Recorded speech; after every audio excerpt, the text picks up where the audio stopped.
Hello, everybody. This is Emery48 here, and welcome back to another Marvel Monday.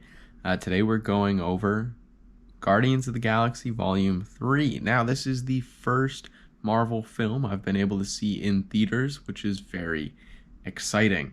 This was a fun experience. I was glad I was able to go. Now, this movie theater is fairly dead. Didn't even have somebody selling concessions when I showed up, and they had no popcorn. So, a little bit weird on the theater front. There was about 12 people at the movie. Granted, I didn't go opening week or anything like that, but it was still quiet for how big of a film it was. Now, on to actual Guardians. This was a great movie. It's a top 5 film for me in Marvel. Top 5 Marvel film. It specifically is number 5 for me right now. I really enjoyed it.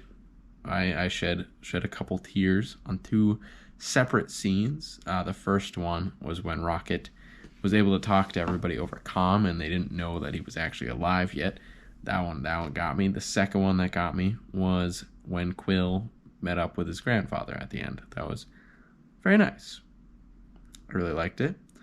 Overall, the movie was just a complete story from end to end.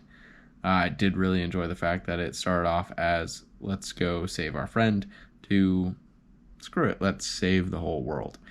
That was a lot of fun.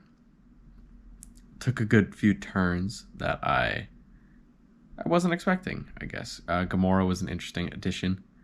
The way that she was implemented in the movie, I liked it. First, I thought I wasn't going to like it, but kind of like Quill, I think I moved towards it a bit. There was definitely a lot of positives throughout the film. I really enjoyed the entire experience. The post-credit scenes were good. Thought it was interesting. It showed a new crew for Guardians after Rocket was given command, as most of the people are going off on their own adventures now, which is fair. Thought it was interesting that it said Star-Lord will return. It didn't say in what.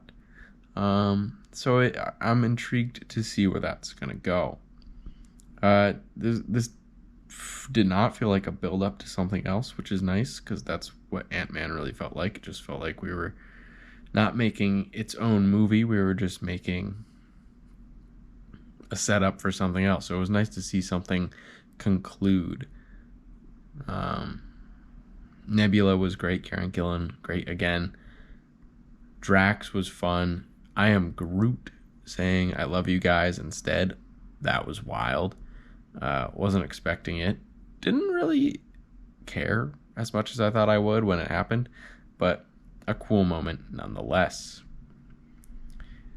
I don't have all too much more to say on this. I thought it was an interesting bad guy. I liked having the Sovereign back, and specifically that the Sovereign guy, Adam, I think, is going to be working with the Guardians, which was kind of predictable, but it didn't happen when I expected it to happen. So I guess that's a plus. I always like when a movie can keep me guessing and not do what I expect it to do, especially a superhero film, which I kind of expect it to follow a pattern. So when it doesn't, it's very nice. Definitely top 5 Marvel film for me. It will be tough for that to get broken,